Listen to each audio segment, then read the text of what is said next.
When I was imprisoned, it was the Tsaritsa who pardoned me and gave me the title of Harbinger. I could sense she was a person of true sincerity and compassion, unlike all those pompous hypocrites with their posturing and rhetoric.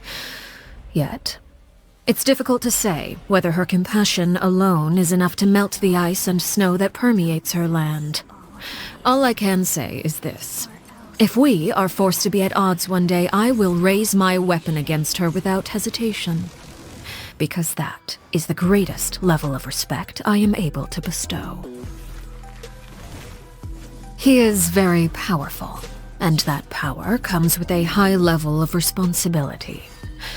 However, I believe him to be someone worthy of respect, independent of the power he holds. As the original Harbinger, much about him remains a mystery. Upon our first meeting, he recognized my background with ease. Yet, to this day, I know little about him. When I first took over the House of the Hearth, he proposed a number of plans for us to work together. He wanted me to send any rejects to him. He planned to experiment on them and then share the results with me. I heard that he and the previous knave had quite the professional rapport in that regard. All I can say is that if he weren't one of my fellow Harbingers, I would have expedited their happy little reunion long ago. She is a very special Harbinger. Pose her a question, and the answer you receive will be entirely unpredictable, if she sees fit to give a proper answer at all. Regardless, any answer you do receive is sure to be an interesting one. The rooster holds little love for me, and the feeling is mutual. He is an acceptable mayor, I suppose. Perhaps even an exceptional one. He has an uncanny ability to make great gains at a small price, which has earned him substantial acclaim throughout his political circles. However small the price may be, if it continues to come at the expense of my organization, sooner or later... I have little interest in her. She's extremely passionate about her research and does not appear in public often. In fact, many of our officers have yet to see her at all.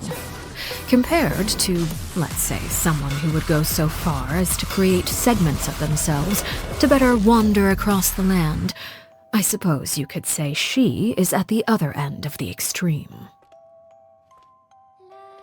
I won't deny that he is a capable and imaginative individual, but he lacks clarity. He can formulate grand plans and manipulate the economy with ease, yet at the same time, he allows his actions to be governed by the vengeance and hatred locked in the depths of his heart. Rational people often believe themselves capable of controlling their emotions, but I believe that confidence is their greatest weakness. She and Piero were the first Harbingers I became acquainted with. Her prideful attitude when she first visited the House of the Hearth failed to earn her many friends among the children. Subsequent visits were accompanied by gifts, and the stately claim that those who dislike me shall receive none. The children quickly learned how to play pretend, and she in turn basked in their attention, superficial though it may have been. I imagine she quite enjoyed being surrounded by children, perhaps due to the persistent loneliness that plagued her. I found her sacrifice to be a great shame. May she be reunited with her lover in death. Objectively speaking, his personality is ill-suited to that of a Harbinger. He often tries to think the best of others and finds himself used by them as a result. Of course, he is very talented. With time, I'm sure he'll come into his own. I see no need to judge him too early. I won't deny that he is a capable and imaginative individual, but he lacks clarity. He can formulate grand plans and manipulate the economy with ease, yet at the same time, He allows his actions to be governed by the vengeance and hatred locked in the depths of his heart.